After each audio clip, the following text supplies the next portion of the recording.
हमारे देश में आज कितनी बड़ी भूमिका है ऋषि मुनियों की। आज हम जरा पढ़ लेते हैं तो अपने आप को इंटेलिजेंट कहने लगते हैं, हम बहुत पढ़े लिखे। लेकिन आज ये जो पढ़ रहे हो, क्या हमारे ऋषि मुनियों से ज्यादा ज्ञानी हो गए आज के लोग? कितना भी आप पढ़ लोगे, ऋषि मुनियों की तरह रिसर्च ना कर पाओगे।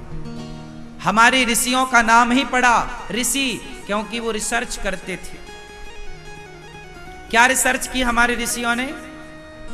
देखो ना, हमारे ऋषियों ने रिसर्च किया कि आज से हजारों साल पहले भी विमान था। रावण ने सीता मां को चुराया तो विमान पर ही तो चुराया था, उड़ने वाला विमान। तो विमान था, आज ही है ऐसा नहीं है, पहले भी था। आज डॉक्टर करता क्या है? एक स्त्री के गर्भ को दूसरी स्त्री के गर्भ में ट्रांसफर कर देता है। डॉक्टर बोलता देखो हम कितने सफल हो गए।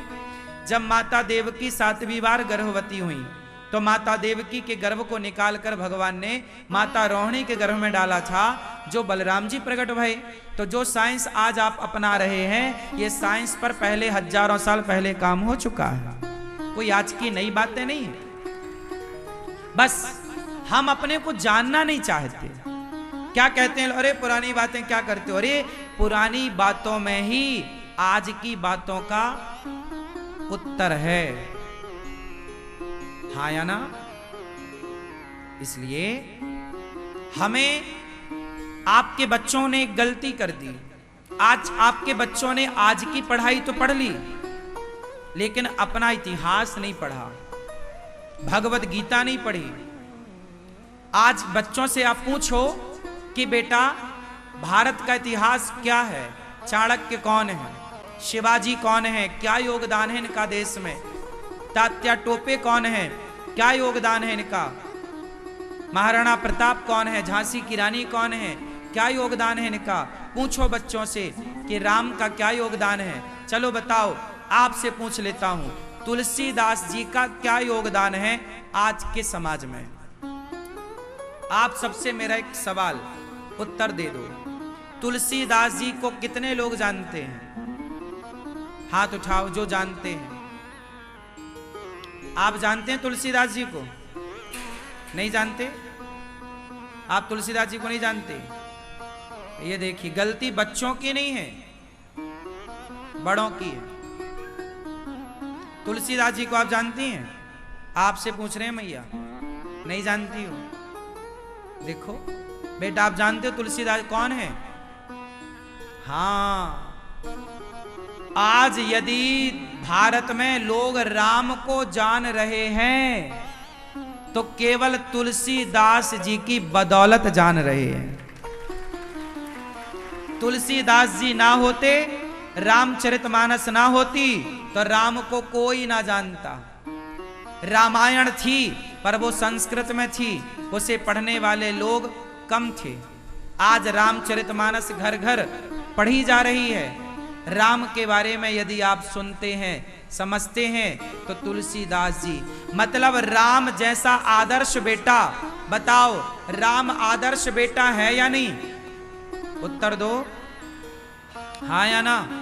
मां ने कहा कि वनवास जाना है, राम कह देते कि क्यों जाऊं, तुम तो मेरी सौतेली मां हो ना, मैं तुम्हारी बात क्यों मानूं?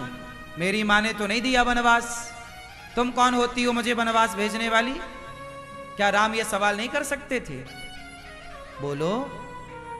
लेकिन राम, चाहे मां सौतेली हो या मां अपनी हो, मां तो मां है ना।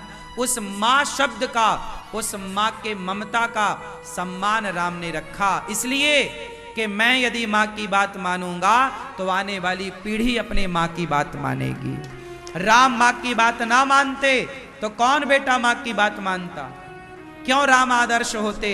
आज राम आदर्श हुए, राम एक आदर्श बेटे हैं। और यदि आप राम को जानते हैं आदर्श बेटे के रूप में, तो तुलसीदास जी इसका के जिम्मेदार हैं। तुलसीदास जी के कारण आज हम लोग राम को इतनी सरलता से समझ पाते हैं, देख पाते हैं। तो रामचरितमानस जैसा महाग्रंथ, जिसकी चौपाइयां आज समाज में गहरा प्रभाव छोड़ती हैं, क्या संतों का योगदान समाज में नहीं है? उत्तर दीजिए। और आज इन्हीं संतों के लिए आज बॉलीवुड पानी पी पी के संतों का अपमान कर रहा है। आज का युवा पीढ़ी, आज की युवा पीढ़ी, बच्चे आज के संतों को अपमानित कर रही है और संतों को तिरस्कार कर रहे हैं आज के लोग। उन संतों को, जिन संतों का योगदान, अरे हमारे पिता, हमारे दादा भी राम को जाने तो तुलसीदास जी के कारण, हमारे पिता भी राम को जाने तो तुलसीदास जी के कारण, हम भी राम को जाने तो तुलसीदास जी के कारण, और आने वाली पीढ़ी में यदि लोग राम को जानेंगे तो तुलसीदास जी के कारण जानेंगे। हाँ या ना? सैकड़ों पीढ़ी गुजर गई आपकी और गुजर जाएंगी, तुलसीदास जी का योगदान ना चुका पाएंगी, तुलसीदास जी का ऋण ना चुका पाएंगी। कबीरदास जी के दोहे सामान्य बोलचाल में प्रयोग किए जाते हैं, नहीं किए जाते? आप लोग क्या कहते हैं? अरे बड़ा हुआ सो क्या हुआ, जैसे पेड़ खजूर, नहीं कहते? मतलब सामान्य बोलचाल में भी शब्दों में संतों के वचन हैं। बोलो हाँ, क्या ये संतों का योगदान नहीं कि उन्होंने आपको एक भाषा दे दी? आप अपनी बात रख पाते हैं दोहों के माध्यम से, आप अपनी भावनाएं व्यक्त कर पाते हैं उन दोहों और चौपाइयों के माध्यम से। रही मन धागा प्रेम का मत तोड़ो चटिकाए, टूटे से फिर ना जुड़े, जुड़े तो गांठ। क्या ये संतों का योगदान नहीं है? बोलो। आज लोग कहते हैं कि बाबाओं ने क्या दिया, संतों ने क्या दिया? अरे संतों ने तुम्हें जीने का, जीवन जीने का एक फॉर्मूला दे दिया है, जीवन जीने की एक कला दे दी है। आप संतों के हिसाब से जीवन जीकर तो देखो। आज है तो इतना टेंशन, डिप्रेशन, चलो बताओ, जितना टेंशन आज है, जितना डिप्रेशन आज है, क्या आज के 50 साल पहले लोग इतनी चिंता में थे? उत्तर दो, उत्तर दो। नहीं। क्यों? क्योंकि पहले के लोग संतों के हिसाब से जीते थे कि हुई है सोई जो राम रचि राखा, भगवान जो करेंगे अच्छा करेंगे। पहले भगवान पे भरोसा था, कर्म व्यक्ति करता था, चिंता नहीं था। आजकल के व्यक्ति ने ये मान लिया है कि मैं ही कर रहा हूं, और जब तू अपने को करता मानेगा तो टेंशन तो तुझे होगी।